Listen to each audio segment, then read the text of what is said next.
Permasalahan draft APBD antara Gubernur DKI Jakarta Basuki Cahayapurnama dengan DPRD DKI yang melahirkan hak angket menimbulkan berbagai tanggapan masyarakat. Dukungan untuk orang nomor 1 di Pemprov DKI ini bermunculan dari semua penjuru media sosial. Tagar /Ahok kini menjadi trending topik di Twitter untuk wilayah Indonesia. Selain dari Twitter, dukungan untuk Ahok juga hadir dalam bentuk petisi di situs change.org yang diusulkan oleh Yanto Huang. Memang jelas-jelas Ahok untuk mengajukan APBD itu untuk kesejahteraan Jakarta juga. Ya. Jadi untuk hal ini saya sih lebih pro ke Ahok. Gitu. Kalau menurut saya sih sudah tepat ya, sehingga ada check and balance di antara dua belah pihak, baik dari Ahok sendiri maupun dari DPRD sendiri. Kalau menurut saya sih hak angket itu emang haknya orang DPRD kan, jadi mereka emang boleh pakai itu. Mungkin karena mereka juga terusik atau mungkin ada yang nggak begitu suka dengan apa yang telah Pak Ahok kemukakan. Sebelumnya, Basuki Cahayapurnama menuding DPRD DKI memasukkan anggaran siluman sebesar 12,1 triliun dalam usulan RAPBD 2015. Basuki kemudian mencoret anggaran tersebut sebelum menyerahkan draft ke Kemendagri. Namun Kemendagri mengembalikan draft tersebut dengan alasan format tidak sesuai aturan. Atas dasar inilah, DPRD DKI mengusulkan hak angket untuk menyelidiki putusan Gubernur DKI. Adi Sampurno, Randy Simanulang melaporkan untuk NET. Terkait dengan petisi dukung Ahok sudah bersama kami Pak Sebastian Salang, yaitu Ketua Forum Masyarakat Peduli Parlemen Indonesia. Selamat pagi Pak. Selamat pagi. Selamat pagi. Lalu ada juga Pak Yanto Huang, penggagas dari petisi Save Ahok. Selamat pagi. Selamat pagi. Selamat pagi. Masih semangat lah ya? Masih semangat ya? Semangat. Ya, harus semangat. Ya. Saya mau nanya dulu pertama ke Pak Sebastian nih. Pak Ahok ini kan melaporkan adanya dugaan dana siluman ke KPK. Tanggapan Anda seperti apa? Saya kira ada pemimpin yang berani melaporkan soal dugaan korupsi yang dilakukan oleh lembaga negara yang lain, itu sesuatu yang menarik untuk konteks Indonesia dalam upaya atau dalam semangat bagaimana mendorong pemerintahan yang bersih. Ya, soal nanti seperti apa tindak lanjutnya itu menjadi domain lembaga penegak hukum. Begitu. Dan memang langkah Gubernur DKI Jakarta ini pasti akan menimbulkan gonjangan politik di tingkat daerah, khususnya di DKI Jakarta.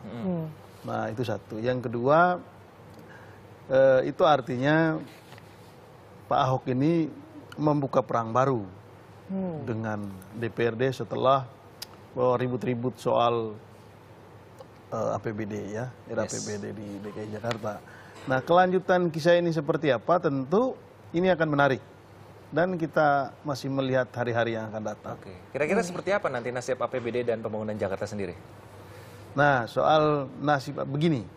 Di undang-undang itu sebetulnya tidak terlalu ruwet soal APBD atau APBN. Kalau misalnya 1 tahun anggaran itu dalam proses pembahasannya, katakanlah DPR atau DPRD menolak rancangan anggaran yang diusulkan oleh pemerintah, maka yang dipakai itu anggaran sebelumnya. Jadi sebetulnya simpel saja. Kalau DPR merasa ini tidak menerima atau tidak sepakat dengan anggaran, ya sudah kembali ke APBD sebelumnya. Jadi prinsip dasarnya proses pembahasan anggaran antara DPRD dan pemerintah tidak boleh membuat proses pembangunan itu stuck. Dan itu sudah diantisipasi di dalam undang-undang gitu. Nah, yang menjadi ramai sekarang ini kan ada angket yang diajukan oleh DPRD terhadap Ahok. Ya. Kan itu yang membuat ramai. Dan menurut Ahok, ya silakan itu hak kalian. Gitu, tapi menurut saya ini kalau saya setujui, artinya saya berkompromi. Dengan anggaran-anggaran yang menurut Ahok sendiri ini bermasalah. Dan permasalahan ini sudah berkali-kali terulang dan pada masa dia mau hentikan itu. Nah, masing-masing mereka ini kan mengklaim kebenarannya. Begitu. Dan itulah yang membuat politik Jakarta ini menjadi panas hari-hari ini. Nah ini terkait dengan hak angket ini kan memicu sejumlah sikap gitu ya dari masyarakat Indonesia terutama.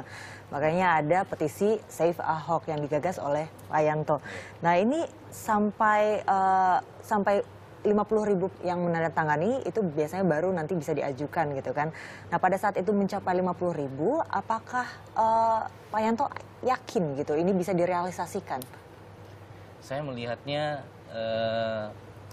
ada 7 poin yang kita di petisi itu yang kita minta itu dikerjakan gitu kan. Nah dari 7 poin itu kalau bubarkan DPRD ya saya akui itu mungkin agak sulit ya. Tapi ya kita mau kasih message ke DPRD bahwa Ahok itu nggak sendiri. Kita itu dukung Ahok karena Ahok itu ya simbol perlawanan terhadap korupsi gitu. Dan kita lihat kemarin kan KPK gimana gitu, sudah ya boleh bilang kita kalah sudah 1-0 dan kita nggak mau ini terulang lagi gitu. Kita ayo makanya kita mau tuh bergerak. Nah makanya kita pakai petisi ini. Tujuannya kita mau sampaikan message-nya kita bahwa kita dukung pemberantasan korupsi. Oke. Sejauh ini dampaknya seperti apa yang setelah masyarakat berikan melalui media sosial?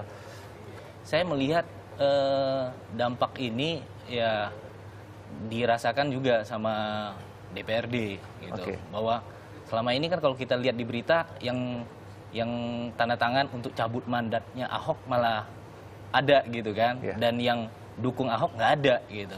Nah makanya kenapa kita buat petisi ini, salah satunya kita mau tunjukin bahwa kita itu dukung Ahok gitu. Dan yang datang itu rata-rata yang kemarin datang pas hari kerja gitu. Dan kita nggak bisa datang pas hari kerja untuk dukung aksi itu gitu kan. Nah makanya hari ini rencana minggu ini, hari ini jam 8 pagi kita ada aksi di HI gitu. Car Free Day ya di Car Free Day. Ini siapa saja boleh bergabung gitu boleh, ya? Boleh. Oke. Dan ini terkait juga hak angket ini, apakah ujung-ujungnya bakal memakzulkan Ahok sendiri? Itu proses yang sangat panjang gitu. Proses yang sangat panjang. Jadi begini, kalau kita ngomong soal angket ini, menurut saya ini proses akumulasi dari sebuah proses panjang. Ya. Dan ini kan puncak dari ketegangan atau kebuntuan komunikasi antara Ahok sebagai gubernur, bahkan sejak dia jadi wakil gubernur, dengan DPR di sisi yang lain. Jangan lupa bahwa anggota DPRD yang sekarang ini, itu masih ada anggota DPRD periode lalu yang terpilih kembali. Dan benih-benih benih-benih katakanlah akibat komunikasi yang tersumbat selama ini atau ketegangan yang selama ini tersimpan itu masih ada. Lalu kemudian begitu ada peluang untuk memainkan sebuah peran politik dalam rangka mengambil sikap tegas terhadap Ahok itu dimainkan oleh DPRD. Nah kebetulan ini di proses pembahasan anggaran ini DPR itu melihat ada celah gitu. Nah, memang di sisi yang lain gubernur kita ini kan kadang-kadang dia berpikir dan ngomong itu kecepatannya sama, ya. Dan dalam tingkat kecepatan yang luar biasa itu kadang-kadang kata-kata yang keluar itu membuat lawan politik atau mitra politiknya menjadi agak terganggu. Ini persoalan sehingga saya melihat angket ini merupakan ekspresi politik saja dari proses panjang yang mereka lalui. Karena itu sebetulnya apakah angket itu berujung pada pemakzulan ini masih terlalu jauh. Dan angket ini sebetulnya salah satu warning kepada Ahok. Untuk mari kita duduk bersama sebetulnya. Saya melihat andai kata kebuntuan komunikasi ini bisa dicairkan dengan strategi mungkin dua belah pihak mencoba mencari strategi yang lebih soft gitu, saya kira angket ini tidak berlanjut. seperti Tidak ini akan ya. berlanjut. Tidak akan Oke, ditahan dulu. Kita akan melanjutkan perbincangan ini setelah jeda berikut. Jangan kemana-mana, tetap di Indonesia Morning Show.